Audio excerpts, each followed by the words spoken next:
Welcome to Real Wealth, Real Health, the show that empowers you with insights, information, and inspiration to achieve your version of financial wellness. Learn how to balance living a full life today with planning for the future.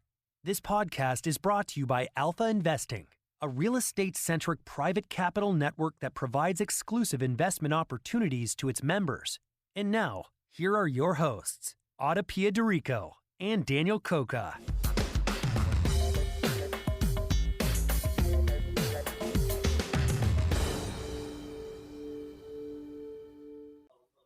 Hello, welcome back to another episode of Real Wealth, Real Health. Our guest today is Damon D'Amore. Damon has spent more than 20 years working directly with C-suite leaders in Fortune 500 firms. His work focuses on psychological performance and storytelling to gain stakeholder advocacy. Damon speaks internationally on legacy, personal development, resilience, mindset, and applying the lessons of entrepreneurship to corporate environments. Half of Damon's clients are female leaders in the C-suite. In our conversation, Damon and I explore a variety of concepts that he uses in his work, and we apply those concepts to the way that we as investors make decisions, as well as the way we as humans make decisions living in an increasingly complex society. From risk to intention to stakeholders and to finding our center in times of uncertainty, Damon offers a unique perspective on making peace with the shadow side of ourselves and of the world. This is empowering because it offers us a way to be both optimistic and pragmatic by understanding our mindset and shaping our outlook. We become the certainty we seek in uncertain times, and in this, we find strength, confidence, compassion, and even levity as we all navigate our own hero's journey. Damon, welcome to the podcast.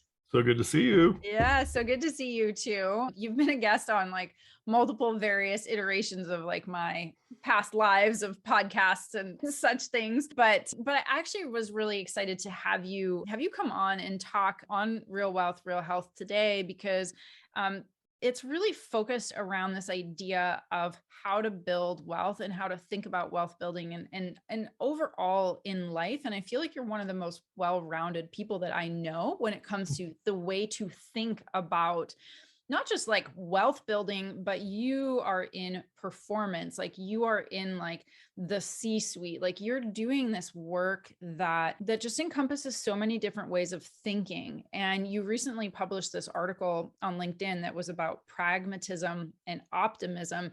And I thought I got to talk to Damon about this subject and maybe a little more specifically how it relates to investing.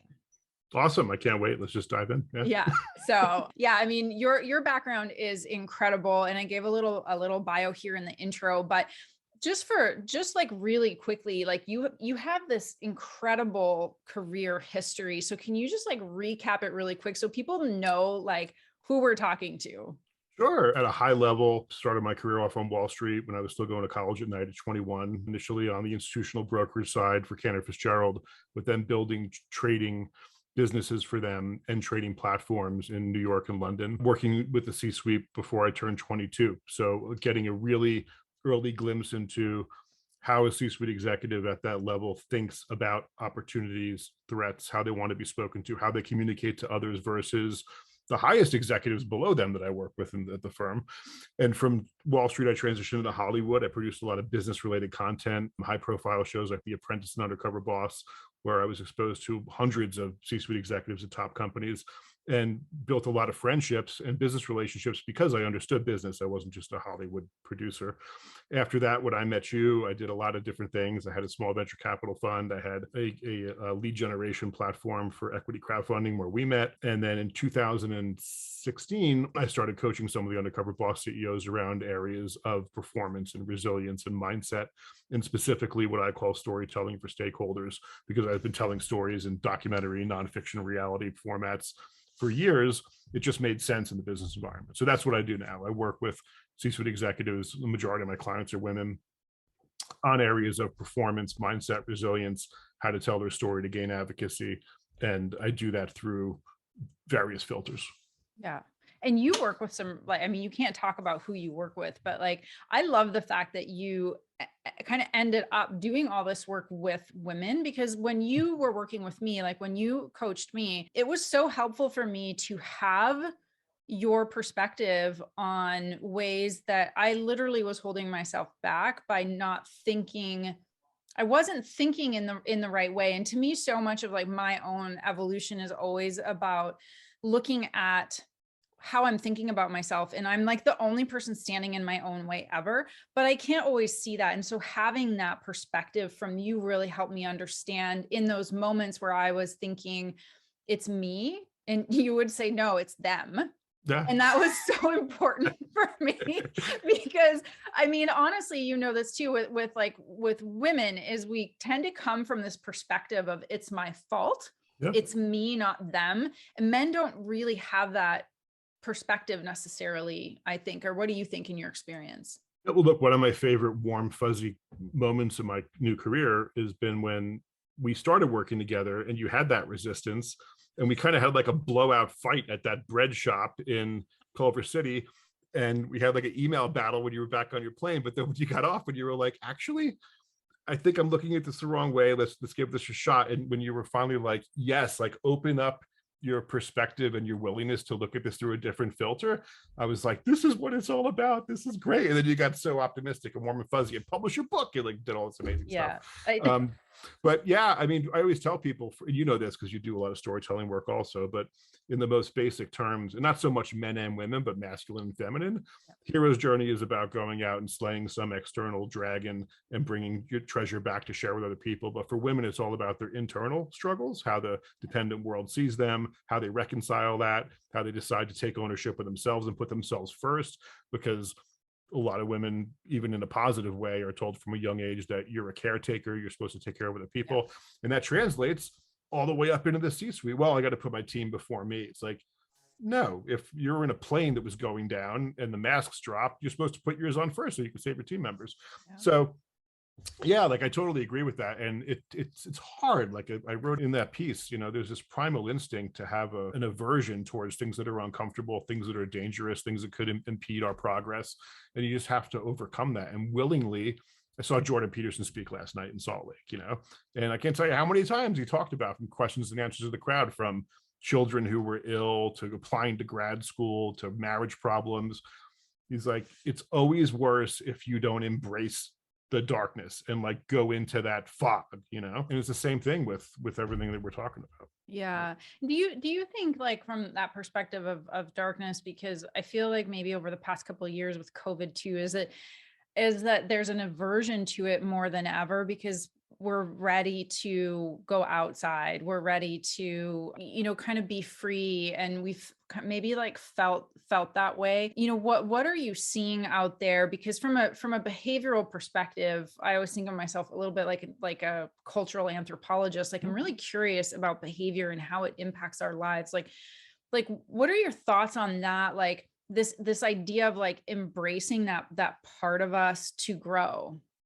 Well, what I see is actually troubling. I'm not going to get political at all, but there's a lot of stuff going on in the world right now.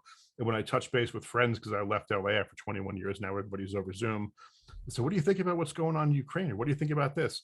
And they're like, oh, it's so depressing, I don't watch the news anymore. And there's this complete, you know, detachment from anything that's uncomfortable, because now they want to go to a concert, they want to go to a park, they want to get on the plane and go on vacation. And it's troubling because in the new zero, which we can talk about, you know, stakes are going up, room for error is going down, and the complexities and challenges are coming faster, and they're at a higher intensity. And people need to learn to them. That doesn't mean you have to live your life in some miserable, you know, nihilistic worldview, but you need to realize, as point of the article, like things are going to go wrong. The sky's going to fall at some point. It always does. And I feel like there's this tendency. I even had somebody recently, one of my clients, who had an amazing opportunity put in front of them in the C-suite, handed down to them from the board. And they looked at it from all the negative, like, oh man, these are all the drawbacks. And I had to pull them back to that 30,000 foot view of their own story It's like, where are you trying to go in your career and what impact are you trying to make? Don't you see that this is a logical progression? Like, yeah, you got to do a bunch of hard shit in the middle. It's not going to be easy. And then got an email. Oh my God, I was almost crying. You're so right. Like, thanks for resetting my perspective. And this is everything that I said I wanted 2 years ago. But when you're in the weeds, you can't see the forest Yeah. for the trees, you know? Yeah, I think people, and you probably see that a lot in the work that you do too. I mean, Yeah, I mean, people get caught up in these investment ideas, like we were talking about before we started, and it's like, really, like, you're 26, you're managed to save 6 figures, and that's what you're going to do with it? Like, do you think that that's the best way to own a house when you're 30? Probably not. Yeah, I mean, yeah, we were talking a little bit about what's going on with crypto, and there's almost, so here's the thing. Obviously, like, real estate primarily, this is what I do. I spend a lot of time in the crypto side because I'm interested in it. I think it's so fascinating. I think it's like, when I got into crowdfunding, it's like, this is the future, something's going on. And I'm fascinated by the behavior. There's a level of risk taking there it's antithetical to what we do in real estate at Alpha, or what I do, primarily as an investor. I mean, most of my portfolio is in real estate. It's in like hard assets because that is like, feels safer to me. But there's this undue risk taking and optimism, and also a deep misunderstanding of what it is. And I find it really dangerous for those people, because I've also seen stories of very young people who've leveraged what little they had, thinking that, X coin was going to double, triple, 100%, which can happen in crypto. And then they lose it all, and then they don't understand. And it's very antithetical to real estate, where there's great returns, but there's risk adjusted returns, and you do your due diligence. It doesn't exist over here for some people. And I'm worried about that. I'm worried about those people. There's also, to your earlier point, like, people don't want to embrace negative, challenging, potentially scary things, but there's also this chasing a high to have some big win, so that they know the next shoe is going to drop at some point, because they just went through the worst crisis of their life. So it's like, oh man, if I can bet it all on red, and if red comes through, then I can just leave the market and like have my money. But trees don't grow to the sky. Who says red's going to hit every time? That's the issue. And I'm not a wealth manager. I don't know allocation anything. But yeah, if I was a young person and I had $100,000 in savings, maybe if I was taking 10 grand to a bachelor party to Vegas, that's what I would blow on some NFT thing. Right. But I'm not going to, put it all in there. And I see people that I know constantly doubling down. And it's like, you have a trading rule. You take half your profits, you leave the other half riding until it starts to go south or whatever. But now it's just double down. And it comes from a scarcity mindset, and one of the ways that you need to overcome that scarcity mindset is what I believe is having a pragmatic optimist mindset, in that I realize things are going to go wrong, but it's going to be okay, because I have experience in dealing with really uncomfortable things, so that doesn't mean shun risk. You need to take risk, obviously, but I would love to talk about that, because it is like this idea of risk, I think, is also maybe culturally misunderstood sometimes, and people have different approaches like to risk, or what risk taking means. So when you think about risk, like, how do you define risk, maybe like across different things, like whether it's investing or other Well, you know me, my story, I have a high tolerance for ambiguity and risk in my life. So I think of risk as opportunity, but I think of the actual risk, if it was on a chart somewhere, as the potential maximum gain for reaching a goal, or my goal, that has a greater than normal chance of not happening, of failing, right? So even if that's 51-49, there's a better chance than not that this is going to work out. But if I dig into my history and my resources and my tools and my mindset and my resilience, I can probably make that, I can bridge that gap, and sometimes it works and sometimes it doesn't. I was telling somebody the other day in an interview that it's my greatest weakness and my greatest strength is that ability, like, as a Jersey Italian tourist who grew up in the 70s, to just keep banging my head until I get through the wall. And that's worked in a lot of business things. but it's not great for marriages, right? So it's like it doesn't apply across the board. So I think that when I think of risk, I say, wow, that's an opportunity. How big is the risk? Like, what is that gap? Is it 85% chance of failure or 51% chance of failure? And where does that risk that I'm taking for that goal apply to my roadmap for my life of where I want to be, right? Is it one of 3 goals? And is it worth taking that higher risk now? I probably don't want to take it when I'm right before the third final one. So yeah, I mean, there's probably a different definition of risk than your actual investment people have, but. Well, I mean, I think it's important because everybody, I want people to hear that in a way, because like that kind of is the way that we might think about in investing, is that what is the chance of it going right? Like this, like let's like knocking a project out of the park versus what is the chance of it being a complete loss? And most of the time, if there's like a chance of it being a complete loss, doesn't matter how big the upside is. Yeah. At least not in what we do. Has like 0. If there's enough of a chance of it being a complete loss or any chance, we're not going to take that risk. I mean, you just, because of this, like where we sit is like, that's irresponsible for us in our role, but somebody else might take it because that's like, they're willing to take the bet on the upside and they're okay with a total loss. But that's a really important thing, I think, for people to hear and think about, because I don't think everybody knows that, to think about like total loss versus potential infinite upside. I mean, that's like, buying a 50-50 raffle at the football game. Yeah. And, and honestly, if you, how do I say this, like if you decided that you wanted to buy a lottery ticket, great. Sometimes it's appropriate to buy a lottery ticket, but not with your business, not with your life, not with your relationship, like all those things. It's difficult.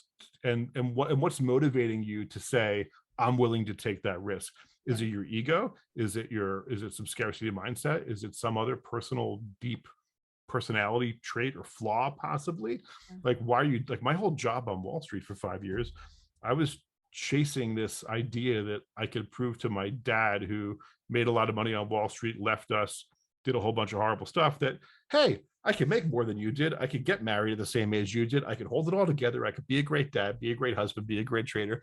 And at some point, you're under this house of cards and you just this big pile of tinder, and like one flame, the whole thing falls. If you're doing it for the wrong reason. So it's different than people I know who I worked with who still today are still working on Wall Street 30 years later, because they love what they do and they're doing it for the right reasons. So I think that also plays into, like, why are you taking the risk? Why is it important to take this risk at this time for this potential outcome? Yeah. It sounds like it's like, what's your intention? Yeah. Too, right? Like that kind of like the Simon Sinek, I suppose, too, like what's your why, and like what's the intention behind it? And I think that's a really important thing for anyone going into like anything, but like especially investing, like what's the intention and the goal? But they're two different things to me. It's like the intention is one thing. The goal might be able to define points around what you're doing, but if you don't have a really clear intention, the goal is going to be meaningless, or it'll be the wrong goal. Yeah. And a lot of people's goals have changed over the last 2 years, whether it's, they don't want to live in a big city. They don't want to work behind a desk. They want to be remote. Like they left relationships they thought were that they could leave. So all those whys are changing. And it's a scary place when you're a rational, mature adult and you don't understand or know your why. Like I've had 2 moments in my life where I didn't know what I really wanted, and spinning around on that wheel and just being unhappy. It's horrible for people who by nature need to be a shark moving. Like I need to be moving towards a goal. Yeah. And when every day I'm waking up, going to a job that I don't like anymore, but it pays me well, and I have, a new wife who loves me, but I don't really understand like why I'm not enjoying it. Like it's because I'm not working towards anything.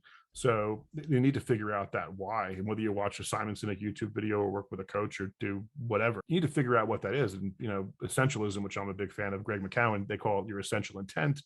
And it's always measuring, like, if you're unhappy, okay, what's making you unhappy? Is the thing that you're doing has a consequence of your unhappiness?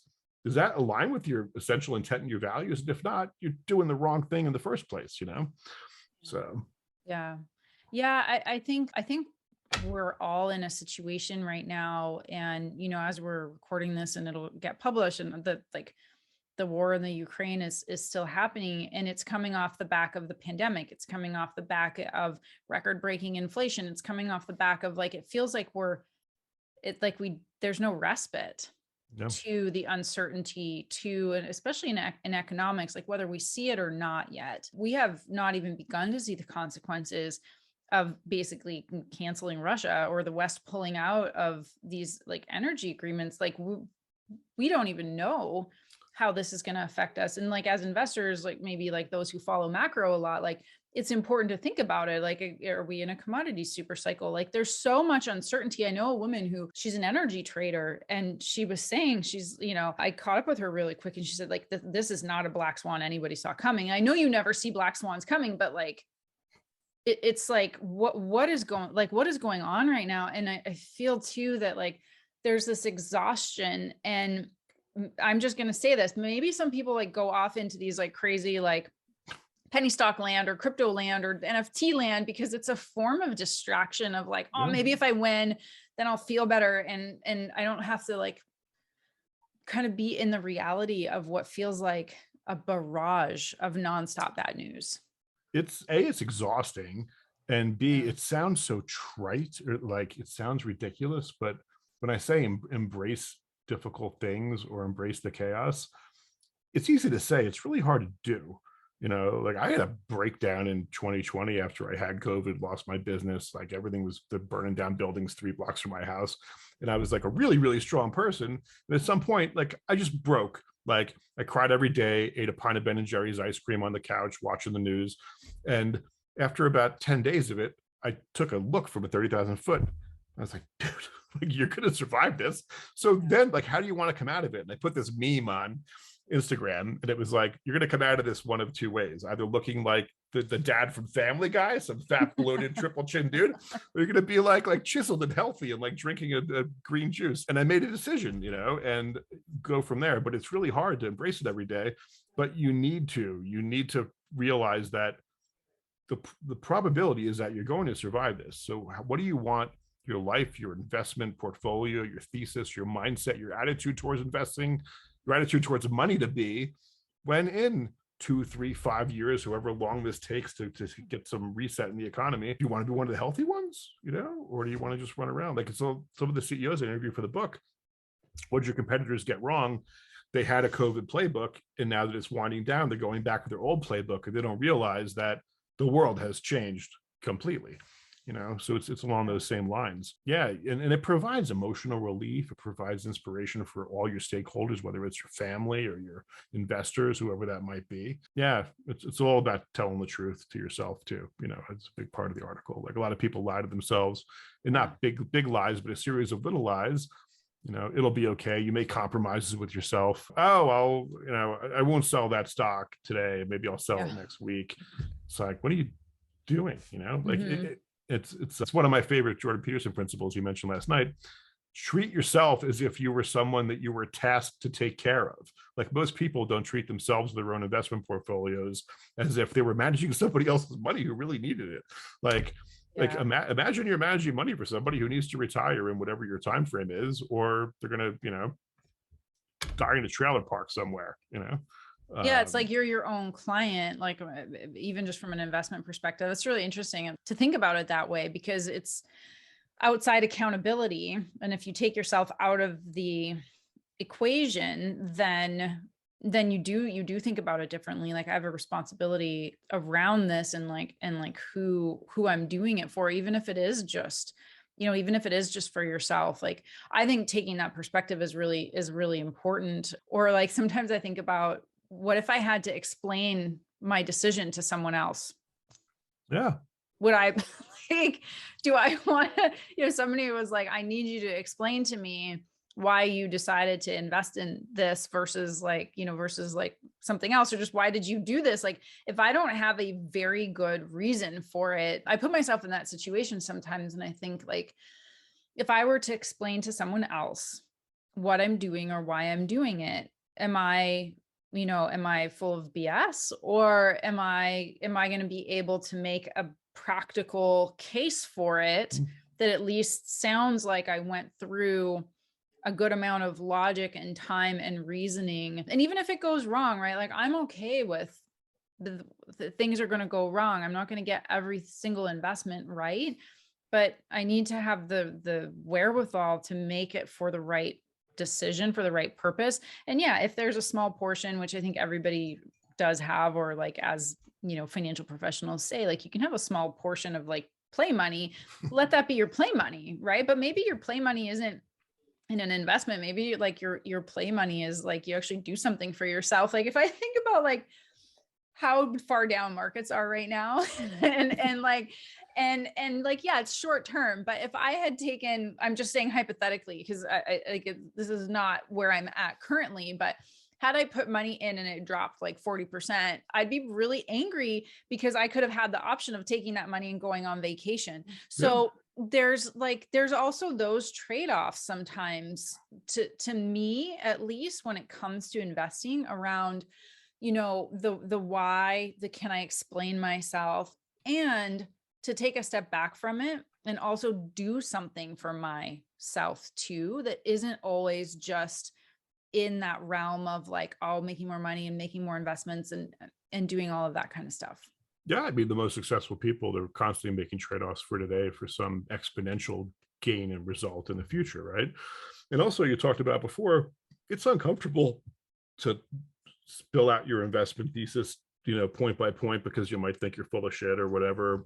But it's also scary for two reasons. One, you're telling somebody exactly what you want, and that gives them the ability to withhold it. Like say you're going to investors for some real estate deal. It's like, well, now they have control over that. So do you really want to tell them like how important it is or how important it is? Yeah, you really need to, you got to treat yourself as if you're your highest stakeholder, but then you have to understand that your external stakeholders, they're still stakeholders, but they have different stakes.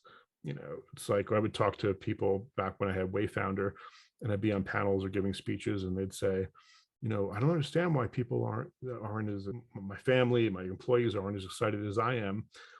I'm making the sacrifice, you know. I say, you're not making any sacrifice. You wake up every day getting to do what you love. They're making a sacrifice because they don't wake up every day wanting to change the world with some real estate platform or make a better water bottle for water or whatever.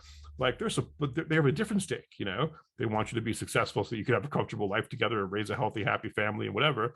But this isn't their primary goal for what they're doing. So yeah, like why are you making the decisions you're making as an investor if you think for a second I might be off, you know?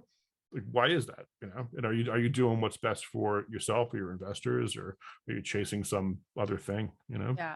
And I guess if you're going to chase it, be okay with chasing it. It kind of like, quote unquote, admit to chasing it. I was having this interaction on Twitter with somebody about, they posted something like, if you invested in some certain NFT that, you know, that lost all its money, you deserve it. And I was like, well, yeah, if you like, if you know what you're getting into, just be willing to admit it, that I deserve to lose that money because that was not well researched, or I went into it with that intention. So like, it's also like, just to be able to admit to yourself, like, this is why I'm doing this, or I want to take a gamble, or I want 100% return on this thing. Like, it's okay to say that. And be okay with like, no, I didn't get it right. Like that one was like a total miss. But like, I think that's also a part of it, is not having the shame of saying like, I did this because I was trying to hit like this massive giant, like random home run, but it didn't work out.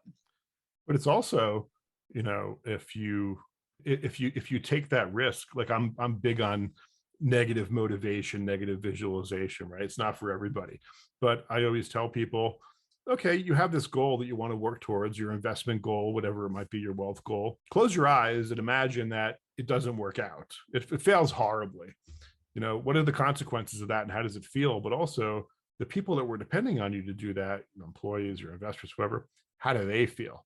And it's like, if the weight of that feeling is still less than the reason that, like, the willingness to take that risk, go take that risk, but if it's not, you shouldn't. Because when I talk to some of my clients about using a small percentage of their time to impact legacy goals or whatever it might be, it's like, well, imagine in 2 years you don't get that done. What's the consequence? Is it that bad? No, not really. Well, then it's not worth doing, man. Like it needs to be so overwhelmingly a win that you're willing to risk all that misery, walk of shame. Oh man, he's the guy that invested in Enron a week before the end, like the inverse of Peter Schiff, whoever that would be. So yeah, I mean, it all comes down to your own emotional intelligence and how honest you are with yourself and the motivations behind things, and really being pragmatic about it. Like, what is the actual landscape of what's going on right now? Does it matter that there's a war in Ukraine for this investment thesis? Maybe it doesn't, right? But if it does, you better get as much from a 360 view of every single angle of what's going on so you can make an informed decision, not just confirmation bias. Oh, I found one headline in Forbes that justifies my thesis. You're just lying to yourself, and nothing good comes from that. Yeah. How hard is it to like constantly be policing yourself like this? Because I know I do it to myself. I live in this constant like babysitting of the ego and policing my thoughts and just like really being hyper aware. And that's exhausting in and of itself. But like, how practical is it, and or how important is it to get in the habit of doing that? It's very important. So I have next to my screen here 3 like hardcore motivation things that I see all day long. But also in the morning after I meditate and do my breath work, I record my affirmations every year when I update them, and I listen to them. So I'm telling myself what's important, why it's important, like why it's important to lean into whatever you're going to lean into that day, that it's going to be uncomfortable, but you're going to be okay. It's really important. Guy Ritchie did a great interview with Joe Rogan where he talked about this concept of owning your suit, because you wear suits everywhere. And he's like, it's not about owning the clothing, it's owning why I'm allowed to wear this suit. And he says, most people don't hate the player, hate the game. He's like, no, love the game because you have to play the game every day. And once you get into that mindset that you put your arms around it and say, am I being truthful to myself? Am I living my values? Am I minding my investment thesis? And Joe Rogan said, wow, that sounds like something you need to reiterate. And he said, daily. So whether that's your affirmations, whether that's your journaling at the end of the day, your review, talking, like I have a coach, love talking to my coach, whatever that is, there's a time in the day where you have to remember that there's a world out there trying to tell you who you are, and it's okay to slack, and it's okay to chase this NFT thing or crypto thing. And then there's your internal world, and you need to reconcile those. And it's a constant battle. Yeah. It is. I feel like we've definitely been challenged with like a deep inner view of ourselves and our motivations, and like constantly challenged, because every time I think it feels like, oh, like we're coming out of something, there's something else. And I've come to the point now where we live in uncertain times, and I'm not expecting that to change. Yeah.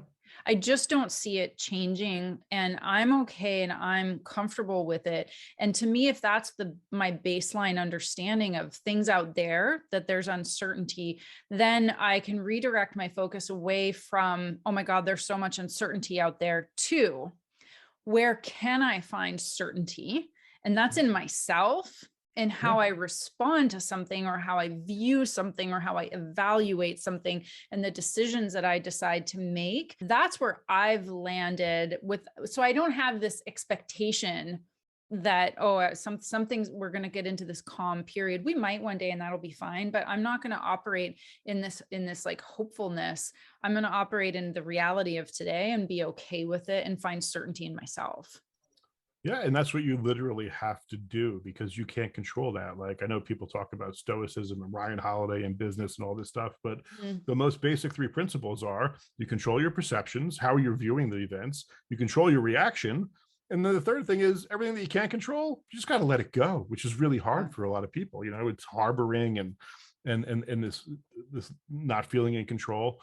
But it's important. And whether you're in a mastermind group, or you're in YPO, or you have a coach or a spouse or whoever, I have what I call my do not disappoint list. I've talked about this in a bunch of interviews, and nobody who's on it knows they're on it. None of them are my family members, but they're people who I respect tremendously, where if they heard through the grapevine one day, I failed because I didn't give it my best. I wasn't fully committed. I wasn't being true to who I am as they know me.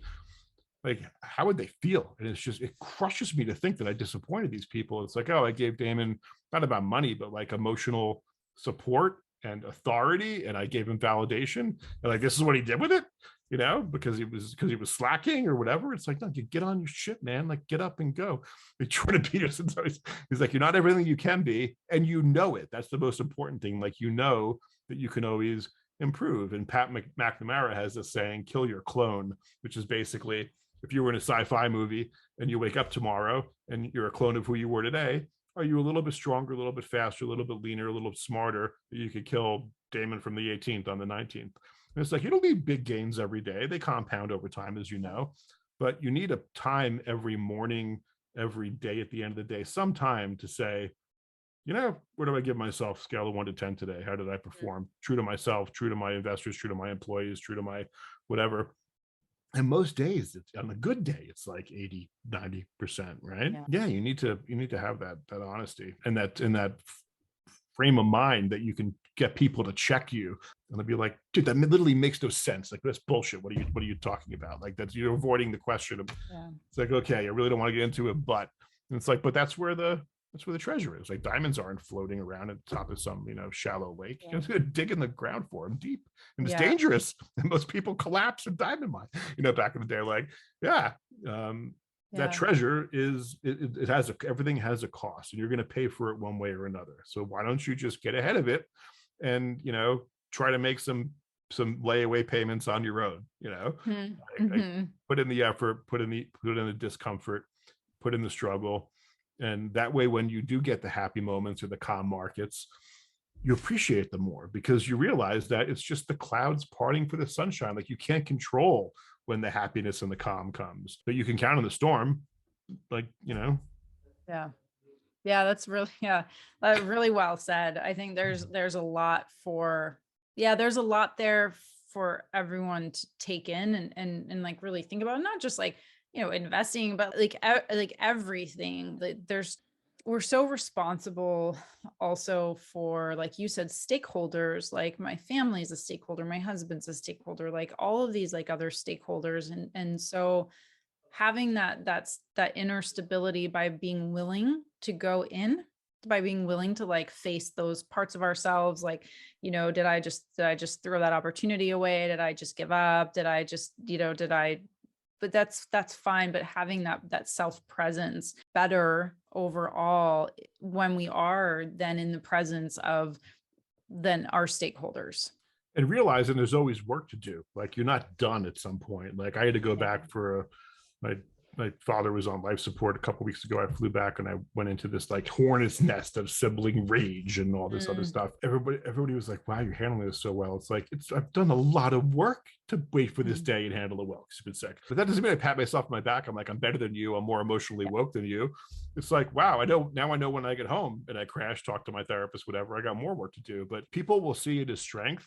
And when you are in that storm, when the market crashes, NFTs finally blow up, like whatever it is, they're going to look at you and say, I want to at least hear what that person has to say, because they know who they are, they've owned it, and they're comfortable with it.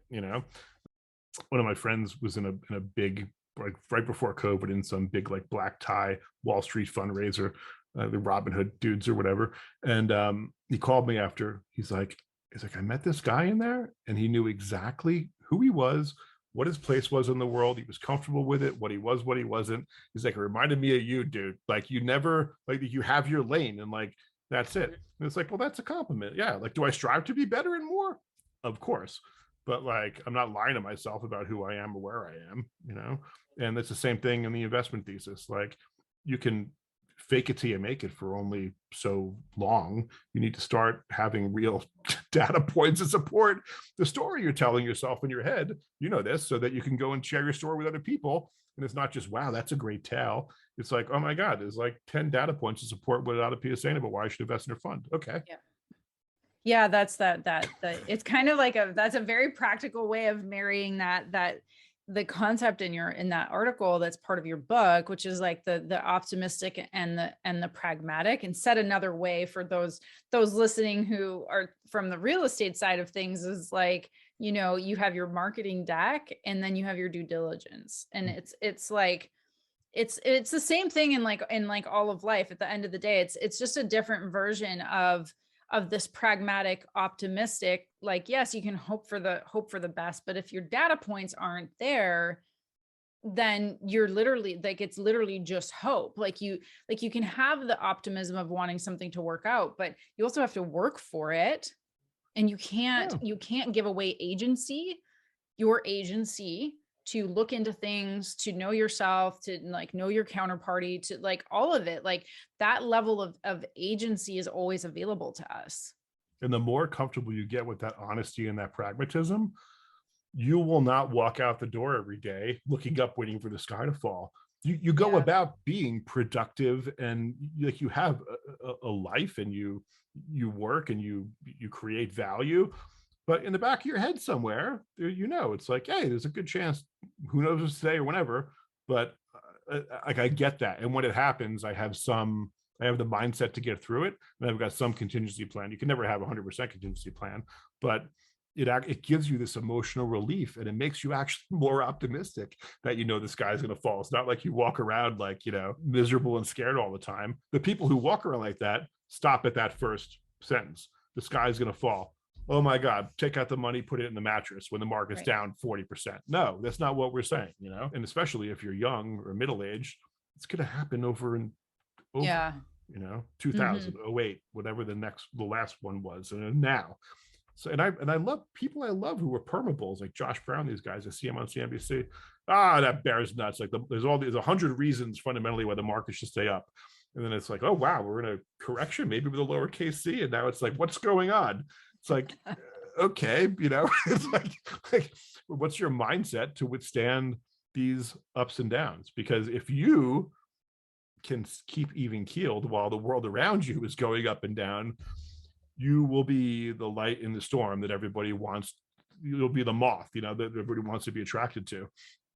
And that's what you want more than ever, especially more than since when I met you, when it was starting to open up with Reg A and you could advertise investments on Twitter and crazy stuff. It's like there was so much competition for your mind share and your investment dollars.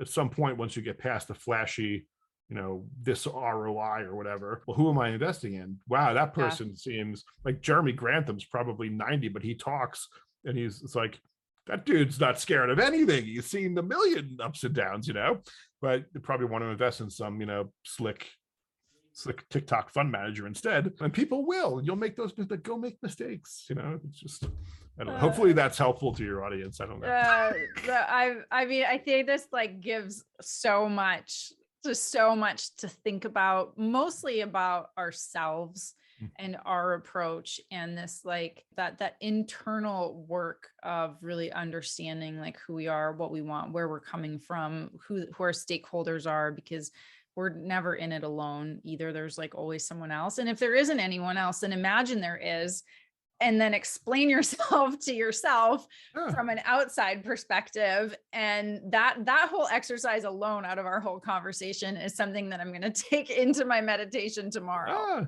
And who are your future stakeholders? Say you're 25 and you're starting to invest. Like, do you want to be married and have kids by the time you're 35? Like that's your thing?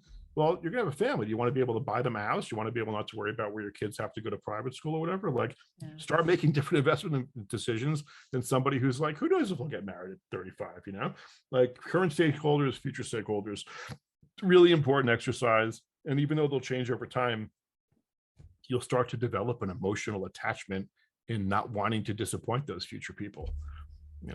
It's everything. It's therapy. It's like, whoever my wife 3.0 is for me, hopefully, like, there's things that I'm doing for myself since wife 2.0 that I'm trying to attract the kind of person who realizes like, okay, that's good as opposed to bad, So I love it. It's like investment mindset therapy. That should be your next corporate coaching program. Let's do it. You know, all the investment people, we'll do it together. Love Yeah. it. I love it. Well, okay. So there's one last question Okay. before I let you go that I ask all my guests, and that is, what does wealth mean to you? I actually have a tweet that I can send you from Fox Business, Melissa somebody. They asked what wealth means to people. And I tweeted that being rich is having nice things and to live a lifestyle that you want, but wealth is generational. To me, wealth is impenetrable for whatever might happen while you're on, well, before you turn to dirt. That's my definition of wealth. Yeah. Powerful. That's a new one. Before you turn to dirt. And I have actually in my daily planner, it says, be the best human you can be before you turn to dirt. Like, that's what I see every morning. It's like, come on. That might be the title of this podcast episode. No, because you know what? Nobody's ever not turned dirt. Like, you know, like it's gonna happen. You're gonna have to go at some point, you know. So be the best person you can be until that point, you know, and only good things will happen for that. This is true. I love that perspective. Damon, thank you so much. This has been so much fun. I hope that people have like followed all the way through, like understand our relationship, and also just like how this has been a lot of fun to just take things from so many different angles and perspectives. And that's it, right? Thinking about everything from a slightly different perspective is just such an important exercise to improving all our decision making, like in whatever area of life. And I think that like all your coaching clients, all like your C-suite and all these people that you're coaching are just so fortunate to have you as a coach. And I know you're going to have a book dropping soon, so when you do, let me know for those, and we'll post a link to the article that we've been referencing this whole time, because that's a chapter in your book, right? Or an excerpt. It's an excerpt from one of the chapters. Yeah. Mindset.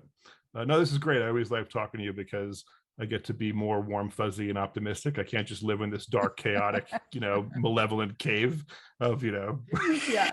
If Dan had been on, and Dan's on baby leave for people who listen all the time, and he's always like, you know, I'm always this optimist, and so I'm happy to be that.